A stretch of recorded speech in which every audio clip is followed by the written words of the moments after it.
Scientific romance. What in the hell is a scientific romance? Well, I asked myself that same question when I was approached by the author of the book I'm going to review today, Bringer of Light, Mr. Frank W. Janus. And Wikipedia, though, allayed my fears because I looked it up, and apparently scientific romance is an archaic and primarily British term for what we now call science fiction. Yes. Whew. I love science fiction, so I was in. Now, this book is an homage or inspired by the works of Jules Verne and H.G. Wells. Now, I hate to admit it, but I have never read any of their works. I know, I'm a terrible person, but I watched plenty of the movies as a kid, and the one that really comes to mind, the one that was the most memorable to me, is The Time Machine from, I believe, 1960, if I remember. I watched that over and over and over again. Now, I bring this up because I may say some things in this review that may illuminate that ignorance, some things that may be appropriate or inappropriate for this genre in the literary form. So please, if I get anything wrong, let me know in the comments. I love to learn. So what is the hook? What is Bringer of Light about? Well, it's about a lot of things. It's about a lot of people. We start off with, there's a British reporter in the late 1800s who finds himself on a Dutch ship that comes in contact with a bioluminescent sea monster. Sounds pretty cool, right? We also have two young boys in 1930s Germany, one of whom is extremely gifted, and a man is hired to foster this gifted mind. We also have a tech entrepreneur in the modern day whose business partner seems uninterested in their venture, and he's off doing mysterious, reclusive things.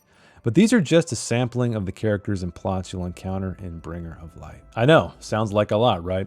And it is a lot. Look at this thick boy. This thing is over 600 pages long. I think it's like 600 and just under 650, something like that. And yes, as it's described on the cover, it does span centuries. So let us begin with character, my favorite thing to talk about. Now, these characters feel more like avatars to serve the plot. But hang on. That's not necessarily a bad thing, right? There's plenty of properties out there. James Bond, Jack Reacher, Robert Langdon. Those are characters who more or less exist for the plot, right? We're not necessarily there to see them arc, to see them grow as people. We're there to see what they get up to. But I don't want you to think they're completely empty characters, right? Some of these characters definitely have motivations. They have traumas, just like any good character. And in fact, one of the characters has a deeper reason or deeper motivation to do the things he does. I just wish more of them had these qualities because if you are familiar with my channel here, you'll know that I read for character first and plot second. I really need to get behind somebody emotionally, right? From an emotional standpoint, I need to feel what they feel. I need to empathize with them. And then I will follow them wherever they go. And you may not need that, and that is totally fine. We are all different readers. I just wanted to make that clear. But the irony of the statement I am making is that my favorite plot line was with Bertrand. He's the British reporter who finds himself shipwrecked on this tropical, mysterious island with a bunch of other survivors. And I kept asking myself, why am I so invested in this, right?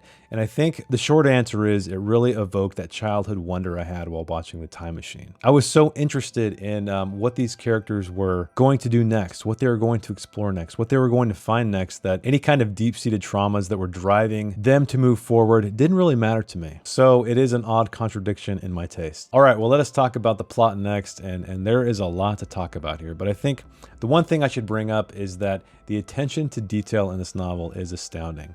Everything from philosophy to history to science to geography and so on and so forth. I can tell that a lot of research, a lot of passion went into the creation of this book. However, I felt like many of these scenes were there to give us information, things that were crucial to the reader, not necessarily crucial to the characters, if that makes sense. So more for our benefit as the reader, less as emergent scenes that are purely based on character, motivation, and conflict. And the plot does involve many timelines, like I said. It does involve many characters. And it all does culminate into something, right? All of these threads do come together in the end. And I don't think you're going to guess it, at least I didn't. But I will admit that my attention kind of drifted a little bit, right? This book, like I said, it's a big book. It's a long book. There's a lot going on here. And it is extremely difficult to continue a mystery for so long with so many characters, to keep the reader's attention after chapter after chapter after scene after scene. But I don't want you to think the plot kind of dwindled. It ebbed and flowed for me. But if you are a sucker for history, science, geography, details, if you're a sucker for details, you will feel right at home here. All right, well, let's talk about the writing next, or as I like to call it, the cinematography of the novel. There are a lot of exclamation points, but that's okay. That's okay, because I have read plenty of books that were written during this time period, and they love their exclamation points. That's all there is to be said. So I did appreciate that touch. I remember starting reading this book like the first 10 or 20% and really feeling like I was experiencing a book by Jules Verne or H.G. Wells. I know. I've never read any of their works. I told you that. But I have read works from other novels that were written during this time period. The only time it kind of felt out of place was when we were reading about the present day timeline, right? Because I thought the writing was going to shift to something to be a little bit more modern, and it does to a degree, but the exclamations are still very prevalent. Character voice also did shift nicely. With every chapter, and even with scenes within those chapters, we'll have POV shifts. The only thing I would like to say, though, is that there were a few times, actually more than a few times, where the scene or the chapter would start with just kind of vague pronouns like he or she. And it took a few paragraphs before the author let me know whose head we were in. So that could be a little bit jarring at times. I'm not going to say it's going to ruin your reading experience completely, but I personally like to know whose head I'm in immediately. And I know I brought this up already, but I'd like to talk again about exposition, specifically with writing technique here. So dialogue is an active scene. Yes, you have two characters or more characters talking to each other. That is an active scene unfolding before our eyes. But when the dialogue is very heavy with information, that becomes exposition, right? It feels like these people are having these conversations strictly to give information. They don't feel like an emergent conversation. They don't feel like they're driven by the conflict or the events of the scene, or the encounters that these characters have. And I know that is a tough line to balance, especially when you're trying to make sure the reader understands what's going on. And that's always the most difficult thing as a writer, I think, is knowing when you're giving too much and when you're not giving enough. And in my opinion, I felt like this novel veered a little bit too far into the exposition territory than I like. One last thing I'd like to bring up in the writing section, and this was probably the most difficult thing for me to get through. There is one chapter, just a single chapter, almost an entire chapter though, that is purely dialogue, or mostly dialogue. But more than that, it's about a character telling a story to another character. Normally in novels, I think as long as these stories are short, it works fine. But like I said, this conversation lasts for almost an entire chapter. And typically what you would do is you would start the story as the character is telling a story to somebody else, but then you would dip into narrative, right? Because it becomes exhausting, it becomes tedious to read dialogue within dialogue. I'm sure you've seen it before. We have the double quotes to denote the character speaking in real time. Then we have singular quotes within those double quotes to denote dialogue from a character that the character we're reading in the book is saying. Hopefully you understand what I'm talking about. But anyway, this chapter, or most of the chapter, like I said, is told in this way. So it became tedious, became a little exhaustive. I really would have liked this to be done in such a way where it's easier to comprehend, meaning dipping into narrative, which is why I'm going to give Bringer of Light by Frank W. Janus a 6.5 out of 10.